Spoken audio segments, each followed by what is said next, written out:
देखिए, डीआरडीओ ने कोरोना की जो दवाई बनाई है वो कब से मिलेगी, इसका जवाब भी मिल चुका है। सूत्रों के हवाले से एबीपी न्यूज को जानकारी ये मिली है कि अगले हफ्ते से डीआरडीओ के अस्पतालों में 2DG दवा कोरोना के मरीजों को मिलनी शुरू हो जाएगी।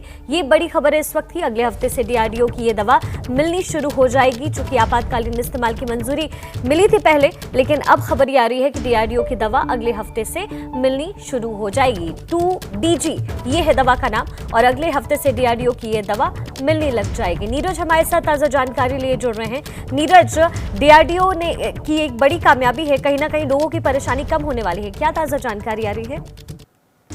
शिखा, ये जो दवाई है ये इमरजेंसी यूज के लिए ही जो drugs controller general of India ने दी है डीआरडीओ को मंजूरी। और ये जो ड्रग्स है, ये जो 2DG है, ये सिर्फ और सिर्फ हॉस्पिटल्स में ही मिलेगी, जो डॉक्टर्स के कहने पर ही मरीजों को दी जाएगी। ये ओपन मार्केट में नहीं मिलेगी। लेकिन जो हमें जानकारी मिली है उसके मुताबिक जो डीआरडीओ जो है इस दवाई का इस्तेमाल जो डीआरडीओ के हॉस्पिटल, जैसे कि हमें जानकारी आधा दर्जन से भी ज्यादा हॉस्पिटल्स जो है पूरे देश भर में बने हैं कोविड हॉस्पिटल्स, उन सब हॉस्पिटल्स में, डीआरडीओ के हॉस्पिटल्स में ये दवाई देना शुरू बहुत जल्द होने लगेगी। यानी कि जैसे आपने बताया अगले हफ्ते से शुरू हो जाएगी, ये दवाई देना शुरू हो जाएगी।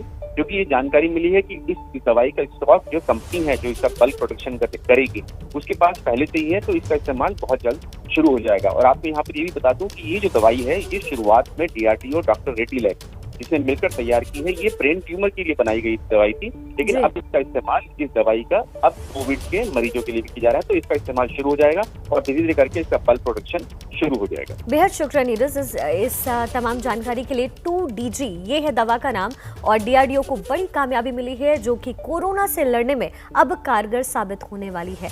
कोरोना को हराने के लिए हर मोर्चे पर तैयारी जोरों पर है। देश की सबसे बड़ी अदालत सुप्रीम कोर्ट ने कोरोना से निपटने के लिए एक टास्क फोर्स का गठन भी किया है। आपको ये रिपोर्ट देखनी चाहिए कि हमारे आपके लिए बनाई गई ये टास्क फोर्स के जिम्मे आखिर क्या क्या चीजें सौंपी गई हैं। सुप्रीम कोर्ट के बनाए टास्क फोर्स के पास क्या जिम्मेदारी होगी?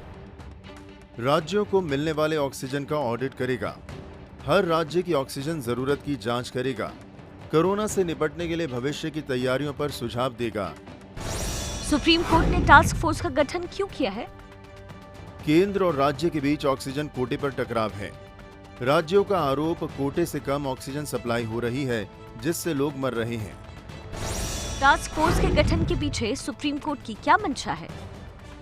देश अभूतपूर्व महामारी से जूझ रहा है। अग्रणी विशेषज्ञों का टास्क फोर्स देश की तैयारियों को बेहतर करने में मददगार होगा। टास्क फोर्स में कौन कौन शामिल है? कुल 12 लोग टास्क फोर्स के सदस्य हैं, जिसमें देश के 10 बड़े डॉक्टर हैं।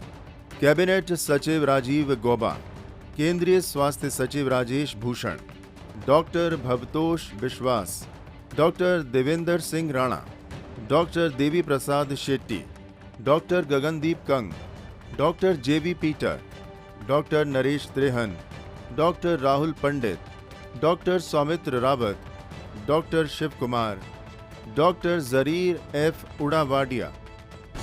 राज्यों के ऑक्सीजन ऑडिट का मुद्दा क्यों उठा? सुप्रीम कोर्ट से केंद्र ने सुनवाई में कहा, दिल्ली को 700 मीट्रिक टन ऑक्सीजन सप्लाई दी जा रही है।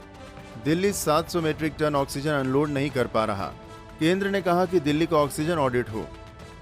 टास्क फोर्स के क्या अधिकार होंगे? NITI Aayog, DG health service, AIIMS निदेशक, उद्योग सचिव, सड़क परिवहन सचिव जैसे अधिकारियों का सहयोग ले सकता है।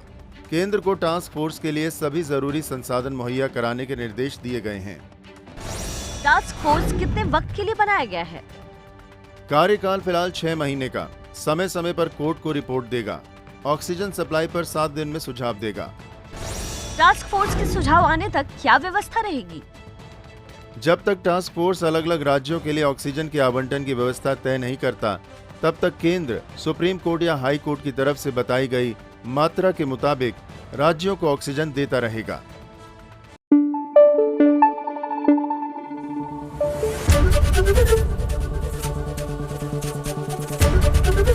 एबीपी न्यूज आपको रखे आगे।